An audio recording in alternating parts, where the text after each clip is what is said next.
Osmijeh njegov i danas se pamti, do kraja svijeta za ljubav će znati svi. Osmijeh njegov u nama živi. Osmijeh njegov i danas se pamti, do kraja svijeta za ljubav će znati svi. Sloboda počinje da živi.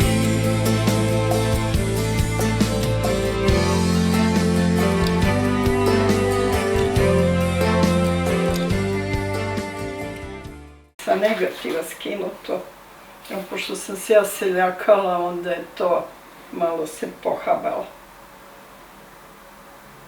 Zahvaljujući ovoj fotografiji, Čedomir Ljubo Čupić postao je legenda, simbol antifašističke borbe, crnogorski Che Guevara i pop ikona. Svakom ko na glavnom korzovu u Nikšiću zastane pred bronzanom statuom ovog narodnog heroja, pogled se prvo zadrži na veličanstvenom prkosnom osmijehu, istom kao na fotografiji koju je pred njegovu smrt 9. maja 1942. ironijom sudbine napravio jedan italijanski oficir. Pokušaj njegovog javnog linča pretvorio se u potpuni prkos prema neprijatelju, kaže Adnan Prekić, profesor istorije na Filozofskom fakultetu u Podgorici. Pa siguran sam da Ljubo Čupić je jedan univerzalni simbol slobode i mislim da ne samo Crna Gora, nego čitav ovaj prostor bivše Jugoslavije nema toliko takvih simbola onoga što su zaista suštinske vrijednosti slobode. I Čedomir Čupić na neki način svojom fotografijom italijanskog fotografa neposredno nakon suđenja i druga fotografija neposredno nakon njegovog strijeljanja zaista simboliše ono što u Crnoj Gori predstavlja, jeste i nadam se i dalje biće sloboda. Sličnog mišljenja je i bratanica Čedomira Čupića, koja je po njemu i dobila ime. Nije, kao što vidite, sad bujaju četništva i ustaštva i sve te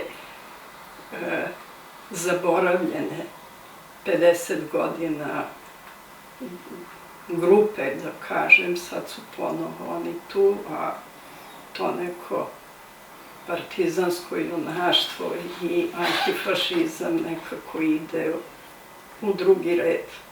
Poput fotografija argentinskog revolucionara Ernesta Che Guevare, Čupićeva nazvana Osmijeh, česta je ilustracija otpora i danas, pa se njegov lik štampa na majicama, o njemu se pišu i pjevaju pjesme.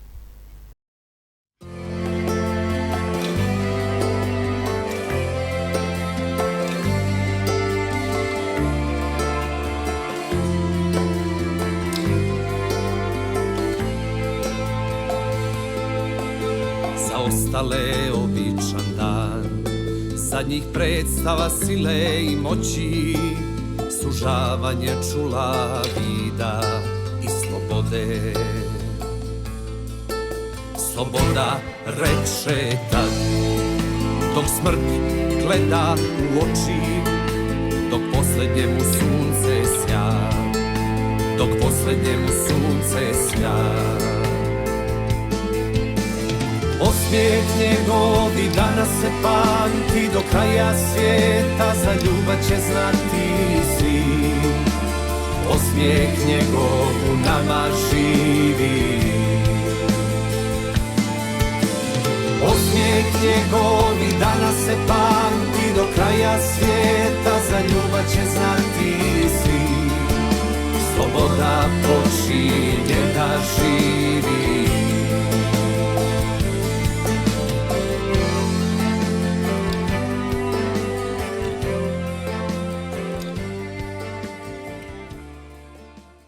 Najdalje je ipak otišao dramaturg Obrad Nenezić, koji je napisao roman Osmijeh za Mariju Mihajlović, inspirisan životom i djelom Ljuba Čupića.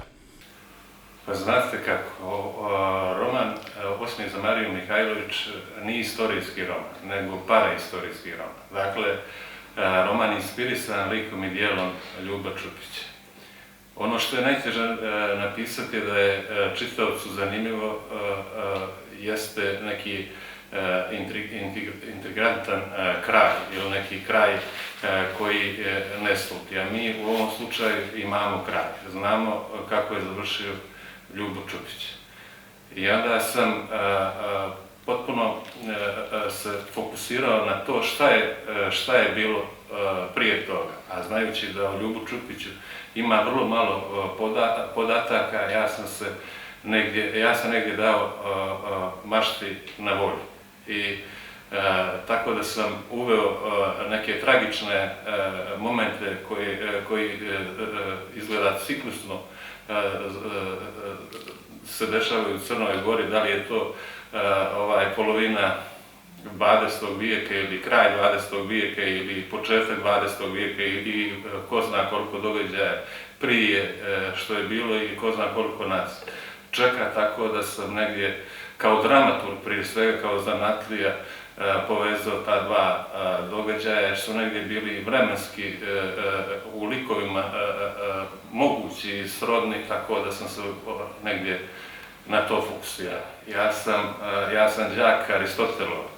Dakle, Aristotel je davno definisao prije skoro 25 vijekova da je istorija ono što je bilo umjetničko djelo, ono što je moglo biti. Dakle, i ti antički stvaraoci koji su evo i dan danas neprevaziđeni, oni su se negdje fokusirali na mitove, te čuvene grčke mitove i antičke mitove, tako da ni Ljubo Čupić nije daleko od, ajde ne kažem, nije mita, ali jeste legenda. Dakle, inače to uvijek govorim da je Ljubo Čupić jedina pop ikona u Crnoj Gori, ne postoji više niko i on miri sve razlike. Dakle, svojataju ga i jedni i drugi i treći, bilo u nacionalnom, vjerskom, političkom ili bilo kom smislu. Prema nekim svjedočenjima, kada je doživotni jugoslovenski predsjednik Josip Broz Tito 1952. vidio ovu fotografiju, predložio je da Čupić dobije orden narodnog heroja, što se i desilo naredne godine. Nemam nikakvu sumnju da su i ti komentari na mjestu i da zaista ta fotografija je negdje legendarna i u tom smislu simbolička, ima jaku simboličku vrijednost. Ja ću vas podsjetiti da postoji više izvora koji ukazuju na to da je odluka da Čedomir Čupić 1953. godine bude proglašen za narodnog heroja je posljedica onoga upravo te fotografije. Naime, po nekim tezama, 1952. godine Josip Broz Tito, kada je vidio tu fotografiju i kada je čuo čitavu priču o Čedomiru Čupiću, bio je neko ko je insistirao da takav jedan čovjek zasluži taj orden narodnog heroja. I po svemu onome što je život i po svemu onome što je zaostavština Čedomira Čupića, nemam nikakvu sumnju da je on to i zaslužio. Naša kultura sjećanja nešto nije na nivou na kome bi trebalo da bude. Da je ta kultura sjećanja postojala o Ljubu Čupiću ili Čupiću, a pravo prezime njegovo Čupić, ime mu je Čedomir, a zvali su ga Ljubo. Čulo bi se i dalje i više bi se o njemu pričalo i pisalo i više bi ušao u priču narodnu i njegov osmijeh prkosa, osmijeh ponosa stizao bi mnogo dalje, a inače je daleko stigao i čuo sam da se nalazi u mnogim svjetskim muzejima. Ostalo je zapisano kako je o liku Ljuba Čupića govorio čuveni Jean-Paul Sartre, koji je tražio i da ga slikaju pored čuvene fotografije i sa kakvim divljanjem i poštovanjem su ispred nje stajali Nehru i Indira Gandhi. A ko je zapravo bio Čedomir Čupić i šta znamo o njemu? Rođen je 1913. godine kao jedno od 10 djece u radničkoj porodici Sava i Stane Čupić. Kao mjesto njegovog rođenja često se navodi Argentina, međutim njegova bratanica Čedomira tvrdi da to nije tačno. On je rođen u Crnoj Gori, ne znam tačno gde, jer oni su živjeli malo u Danilovgradu, malo u Zagaraču, ja tačno ne znam, ali deda koji ima sliku sa Cetinja 913. nikako nije mogao da se čeda rodi u Americi, a da on bude na Cetinju. Baš nije moglo da se lako ide tamo, amo. Mislim da se putuje iz Crne Gore u Ameriku pa da se vraćaju. Da li ste vi zadovoljni kako se čuva, vi i vaša porodica, kako se čuva uspomena na Čedu Čupića, kako vi kažete? Uglavnom, da, jedina zamerka je što mu ne spominju pravo ime, nego ga pod nadimkom sada vode. Kako je došlo do te zamene? 90-ih, koliko sam ja načula, zbog toga što su Tita zvali Čeda Četnik, jel tako? Onda su ovome izbrisali ime Čedomir, pa ga u Ljubu pretvorili. Ja nemam ništa protiv nadimka, to mu je majka dala, ali nije u redu da mu se pravo ime briše. A kako ste vi došli do toga da nosite ime po njemu? Rodila sam se godinu dana posle streljanja, ja sam prvo dete u porodici Čupić i tako sam dobila ime.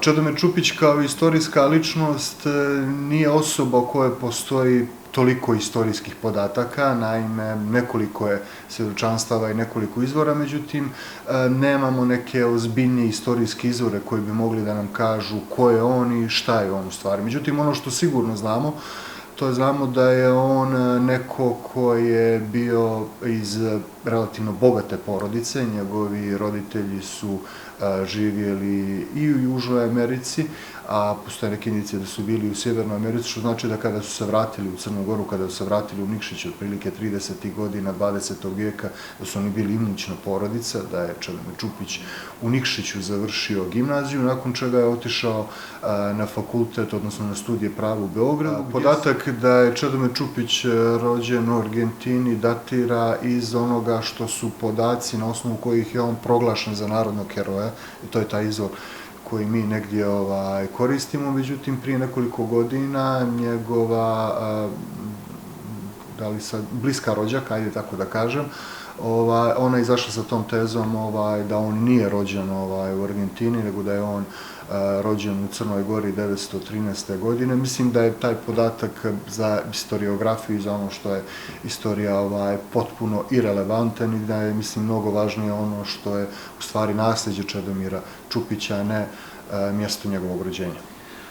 Mnogo je teško bilo pisati o Čedomiru Ljubu Čupiću. Prije svega, eto, pođemo od naslova. Mnogo ljudi ne zna da je on u stvari Čedomir Ljubo Čupić, da mu je Ljubo nadimak. Pa do toga, da li je rođen u Argentini ili gdje je već rođen. Ja sam našao neke podatke da je živio recimo u kući u Njegošoj ulici u Nikšiću gdje je moj omiljeni lokal. Pa do ono što je najviše što me dakle interesovalo, kako jedan takav junak kao što je Ljubo Čupić koji se smije smrti, kako je dopao u zarobljeništvo. Pa do onih stvari, njegova ta čuvena fotografija u stvari nije sa strijeljanjem, nego sa suđenjem. Ljudi mnogo stvari i ne znaju, kao što ni ja ne znam mnogo stvari, sad ja sam kao pisac pokušao maštom da nadomjestim to što ne znam. Čedomir Čupić se sa studija u Beogradu, gdje je, kao i mnogi, prihvatio ljevičarske ideje, vratio u Crnu Goru i bio je organizator i učesnik ustanka 13. jula 1941. Potom postaje komesar partizanske čete Đuro Đaković, koja je djelovala u okolini Nikšića. Studirao je pravo. I nije jedini, baba je sa 9 dece došla u Beograd, a najstarije muško dete, najstarije dete je Dana. Ona je žensko dete, najstarije njihovo. Deda je sa njim ostao u Peći. I tamo je teo da napravi fabriku sokova, gde zasadi voćnjak i tako neke imao ideje, međutim, možda je to bilo neke 34. 35. možda. Tako da sve to nije uspelo jer ga deda je neko prevario i onda je propalo to sve. Ovi su studirali, ostali, išli u školu, studirali već prema uzrastu u Beogradu. Ono što je veoma važno u njegovoj priči to je da je već 1940. godine on bio član Komunističke partije Jugoslavije. Možda iz današnje perspektive to toliko i ne znači, ali moramo da znamo da je Komunistička partija Jugoslavije u tom trenutku bila zabranjena organizacija, da je čitav rad Komunističke partije bio konspirativan i da je bio veoma mali broj članova koji su bili zaista, bili su simpatizeri, bili su kandidati za članove, ali da je jako mali broj bio ljudi koji su bili članovi Komunističke partije. Sama ta činjenica da je Čupić 40. godine bio član Komunističke partije govori o nekom njegovom položaju, uslovno rečeno, u toj hijerarhiji i to je potpuno evidentno i nakon aprilskog sloma Jugoslavije kada on se vraća u Crnu Goru sa zadatkom da podiže ustanak, odnosno da organizuje ustanak, 13. julski ustanak koji je prije svega organizovala Komunistička partija Jugoslavije. O tome kolikav je njegova uloga u čitavoj toj priči možda govori i ta činjenica da je 13. julski ustanak u Crnoj Gori bio organizovan od strane otprilike oko 1800 članova Komunističke partije Jugoslavije. Čupić je bio jedan od njih koji je bio zadužen za prostor Nikšića gdje je on i živio i nakon kasnijeg sloma 13. julskog ustanka krajem 1941. godine on zajedno sa svojim saborcima, sa skojevcima odlazi u okolinu Nikšića gdje u partizanskom odredu Đuro Đaković je po nekim tvrdnjama bio politički komesar, a po onome što je on govorio i na samom suđenju moglo bi se govoriti da je on možda bio komandant tog odreda, ali u svakom slučaju visoko pozicionirana osoba u partizanskim strukturama, makar na prostoru teritorije opštine Nikšić. Čupići su, koliko sam mogao da pročitam, bili borci za pravdu i tamo na američkom kontinentu. Jes.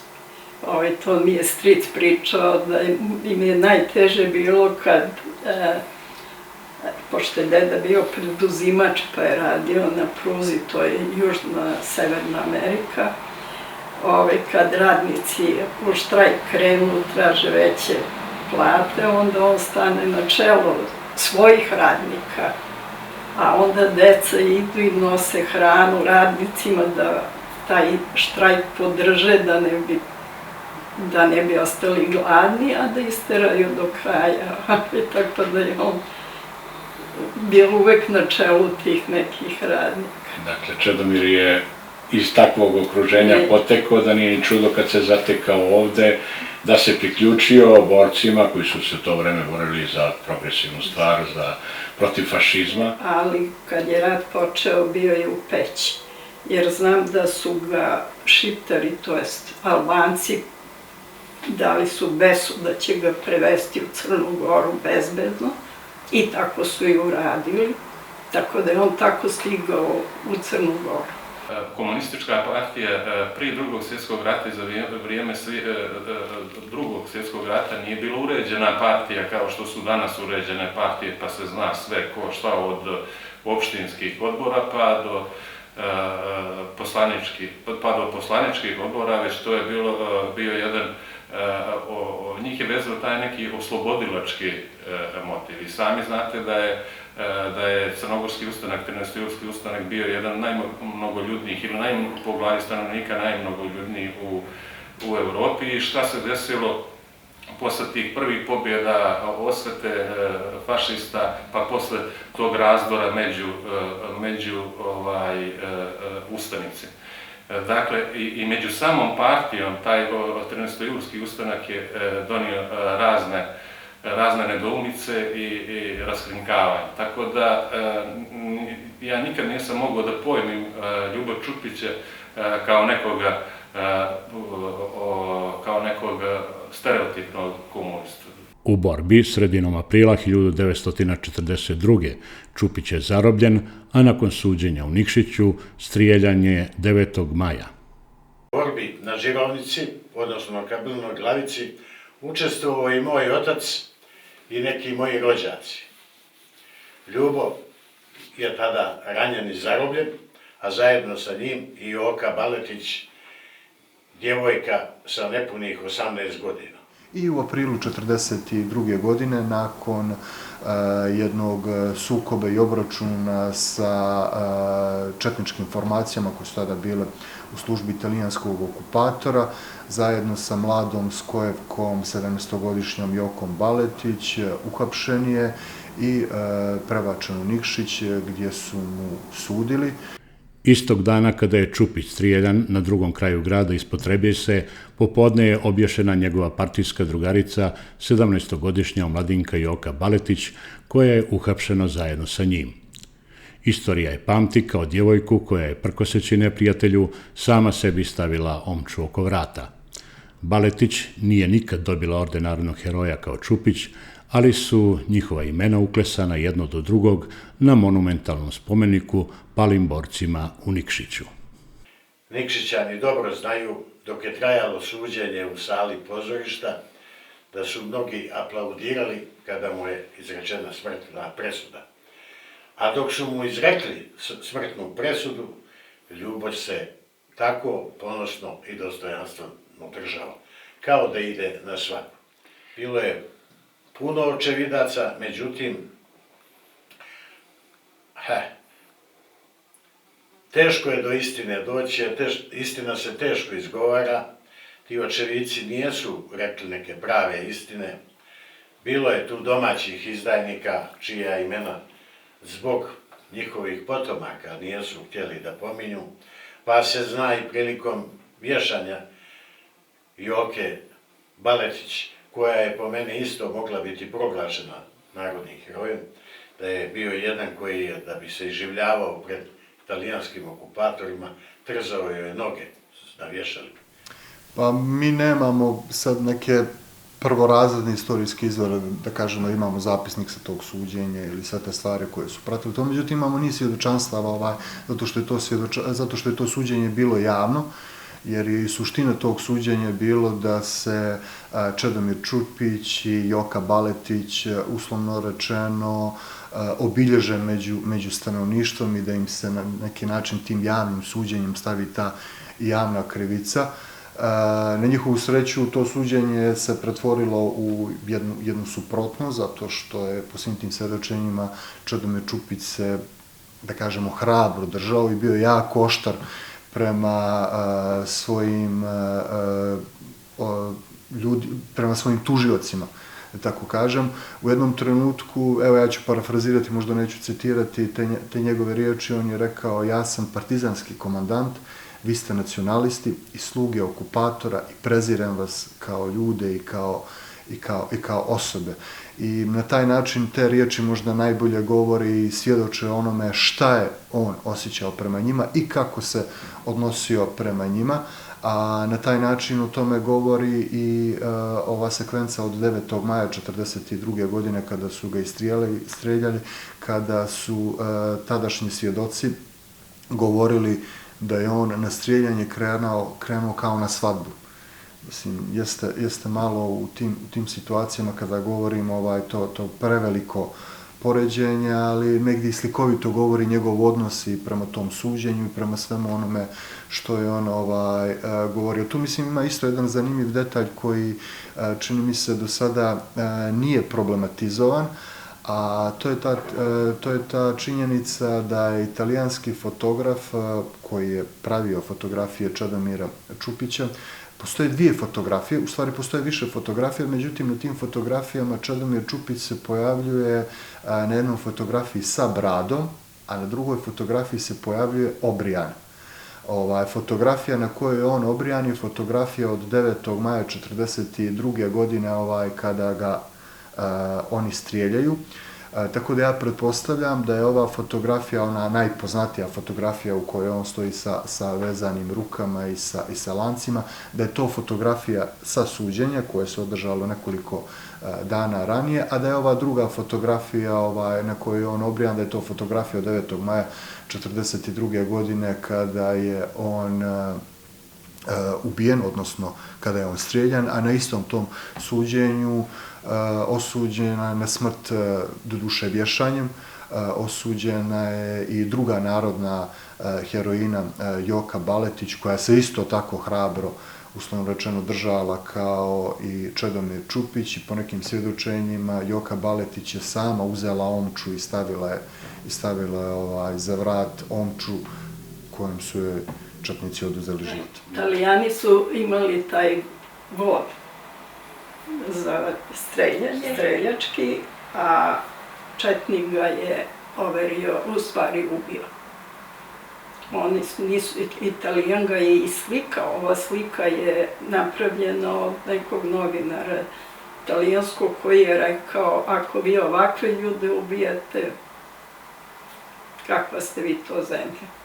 Ta tema je mene mnogo interesovala, a posebno je probudila kod mene interesovanje kad sam čuo da je njegov grob u Nikšićkom groblju i spomenik zapostavljen i da njegov grob redovno posjećuje žena koja je bila prisutna njegovom strijeljanju.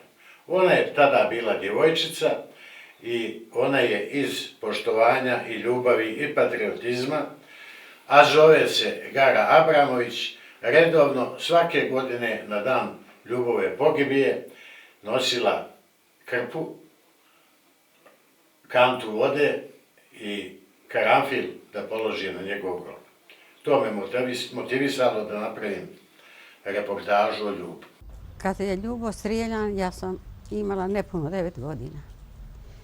I kad je rečeno da je suđenje Ljubu Čupiću u pozorište, mi smo iz Stare Varoši potrčali djeca da uđemo, da vidimo šta će i kako biti. Odemo na balkon, jer smo računali sve ćemo da vidimo s balkona. Brzo je suđenje završeno i krenuli smo da izlazimo. Požurili smo da izađemo da bi vidjeli Ljuba izbliza. Napolju su čekali Italijani i narod. Tu je slikan, ne znam koga je slikao. I krenemo pravo centrom Nikšića. Kad smo došli pred kuću gdje stanuje njegova majka, on je u hodu podigao ruke u znak pozdrava, tako da smo se mi okrenuli da vidimo ko je tamo. Ona je na prozoru bila naslonjena i posmatrala. Majka njegova. Majka njegova. Onda smo došli polako do groblja i kroz groblje kad smo došli kod male crkve, lijevo bila iskopana rupa, on je došao i pravo stao na onu zemlju koja je bila izbačena. I počeo da viče živjela sloboda, živjeli komunisti, osvetite me drugovi, rafal je opalio i on je pao. Kakve su bile okolnosti u Crnoj Gori tog doba? Pa Crna Gora početkom Drugog svjetskog rata je jedno, u najblažu ruku rečeno, nesređeno društvo. Zato što velika očekivanja koje je crnogorsko društvo imalo od formiranja velike jugoslovenske države su potpuno nestala. Mislim da su mnogo važniji ovi ekonomski razlozi, zato što je Crna Gora u tom periodu između dva svjetska rata bila potpuno na marginama svih društvenih, ekonomskih i političkih tema te velike Jugoslavije, tako da je u samoj Crnoj Gori došlo do velikog razočarenja. Naročito su bili razočarani mladi ljudi, kažem, koji su imali velika očekivanja, a oni koji su došli u dodir sa tim idejama socijalizma, otvorili su sebi jednu potpuno novu perspektivu i to je bila osnova na kojoj se gradila ta ideja i na kojoj se gradile te vrijednosti, prije svega 13. julskog ustanka, otpora prema fašizmu, ali kasnije kroz te ideje stvaranja jednog novog, ravnopravnog društva za koji su se zalagali i socijalisti, odnosno komunisti, kojima je pripadao i Čedomir Čupić. Ja mislim da bi on treba više da zaživi u čitankama, u istorijskim čitankama. Jer, nažalost, mi, ova generacija, malo učimo o crnogorskoj istoriji. U današnje vrijeme Ljubo Čupić je vjerovatno bio izvrgnut nekom ruglu, pridao bi mu se značaj nekog populiste ili tako nešto slično. Kao što se i taj istorijski doprinos pokušava u današnje vrijeme kad nas uče da postoje dva antifašizma, u stvari ne postoje dva antifašizma, nego samo jedan i pokušava se umanjiti njegov značaj. Ali ja mislim da kao pojedinac na neki moral i etiku Crnogoraca, čast i čest, što kažu Crnogorci starim vremenima, ali na nove generacije niko nije uticao kao. Među Čupićima nije slavan samo Čedomir. Malo se zna da je njegova sestra, koja je imala samo 19 godina, ubijena u logoru na Banjici. Zvala se Darinka, a nadimak joj je bio Crna, jer je imala dugu crnu kosu. I ona je proglašena za narodnog heroja. Po njegovom rođenom bratu, doktoru Vukanu Čupiću, ime nosi Institut za majku i dete u Beogradu. Podsjeća Čedomira, listajući porodični album. Pošto je to jedna tragična porodica, o tome se mnogo nije pričalo. Nije on jedini koji je stradao, tako da to je sve bilo nekako u tišini. To je Darinka Čupić, koja je isto narodni heroj. Ona je na Banjici ubijena jer nije izašla na streljanje. Znači nisu sebi dozvolile da ih izvuku na streljanje, nego su napale stražare u hodniku i tako su ih ubili. Pa je tu Momčilo Čupić koji je 55. ubijen, jer se nešto baš nije složio. Imao je neke podatke koje nisu odgovarali pojedincima iz vlasti i onda su ga ubili. Pa je tu i moj otac koji je isto tako zbog nekih nesuglasica isto stradao.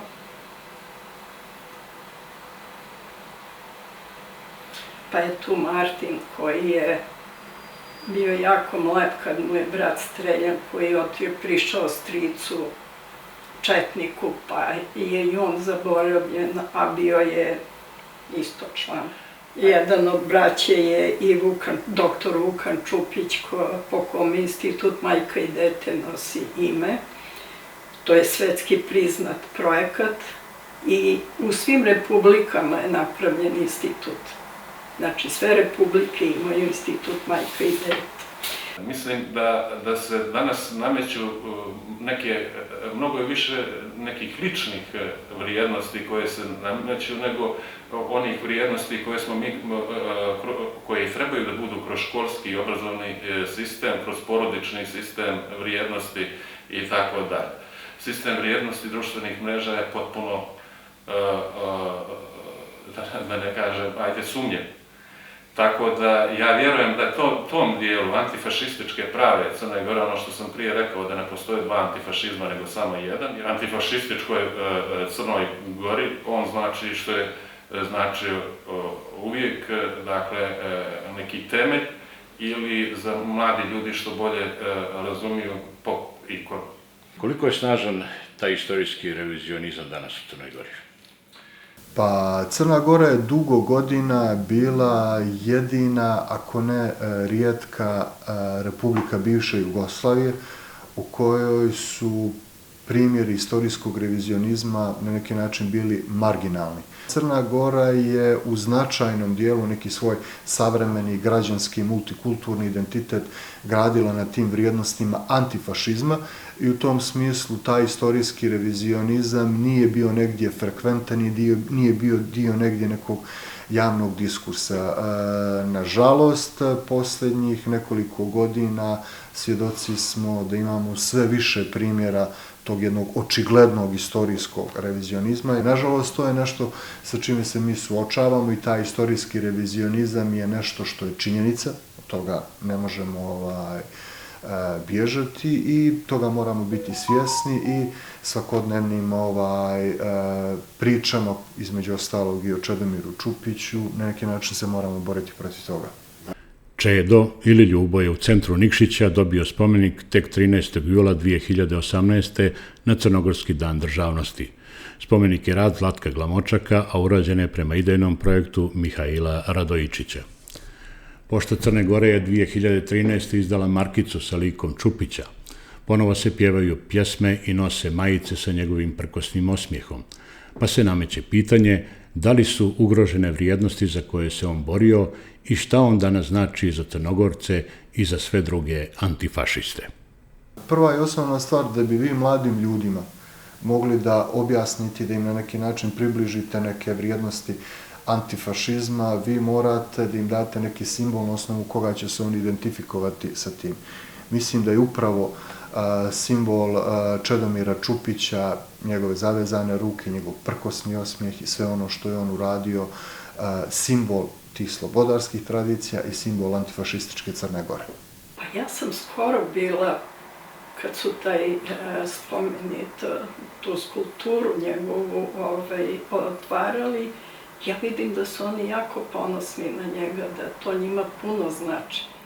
Mladima možemo da poručimo da im bude Ljubo Čupić ili Čupić uzor, a ja bih više uputio poruku prosvjetnim radnicima, istoričarima, geografima, da časove istorije organizuju tamo gdje treba, na primjer, na Vučjem dolu, na Grahovcu, na Carevom lazu, na Fundini, na Krusima, na Martinićima, gdje su odigrane strašne bitke, gdje su Crnogorci uzidali svoja imena u temelj današnje slobode. Mislim da je u svakom slučaju bolje čuvati uspomenu na njega, na čovjeka čija fotografija krasi većinu muzeja Drugog svjetskog rata, nego na neke sumnjive, populističke i već kakve druge likove koje se s vremena na vrijeme pojavljuju u Crnoj Gori i stvaraju nekakve nove vrijednosti. Borba za slobodu je možda najljepša i najpotrebnija stvar na svijetu, jer čovjek ako nije slobodan, da nije čovjek. Heroj je heroj na svim kontinentima. Mislim, neko ko je prkosan, ko prkosi smrti, on je svima važan, nije on samo lokalnog značaja.